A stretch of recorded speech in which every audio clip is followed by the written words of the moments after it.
Hi guys, welcome to Nila's கேக்கும். இன்னைக்கு நமக்கு வந்த 3 கேக் ஆர்டர் தான் பார்க்க போகிறோம். First 1 kg eggless salted caramel cake.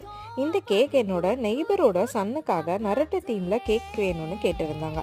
கேக்குக்கு பேஸை ரெடி பண்ணி எல்லோ அண்ட் ஆரஞ்சு கலரில் ஃப்ராஸ்டிங் கொடுத்துட்டு நரட்டோ டாப்பர்ஸ் எல்லாம் ப்ளேஸ் பண்ணி இந்த கேக்கை ஃபினிஷ் பண்ணிட்டேன். நெக்ஸ்ட்டு இன்னொரு கிளைண்ட் நம்ம ப்ரௌனி ஆஃபரை பார்த்து ப்ரௌனி கேக் ஆர்டர் பண்ணியிருந்தாங்க. ப்ரௌனியை ரெடி பண்ணிவிட்டு கனாஷில் ட்ரிப்பிங் கொடுத்து ஒயிட் சாக்கோ சிப்ஸையும் டெக்கரேஷனுக்கு போட்டு இந்த ப்ரௌனியும் ஃபினிஷ் பண்ணியாச்சுங்க. Next 1/2 kg bride to be cake தாங்க பார்க்க போகிறோம். இந்த கிளைண்ட் அவங்களோட ஃப்ரெண்டுக்காக இந்த கேக்கை ஆர்டர் பண்ணியிருந்தாங்க. இந்த கேக்கில் கேர்ள் டாப்பரையும் வச்சு ரெட் ரோஸையும் பிரைட் டு பி டாப்பரையும் ப்ளேஸ் பண்ணி அவங்க கேட்ட மாதிரியே ஃபினிஷ் பண்ணி இன்னைக்கு டேயை ஹாப்பியாக ஃபினிஷ் பண்ணியாச்சுங்க. இந்த 3 கேக்கில் எந்த கேக் உங்களுக்கு பிடிச்சிருக்குன்னு கமெண்ட் பண்ணுங்கள். பாய், நெக்ஸ்ட் வீடியோவில் பார்க்கலாம்.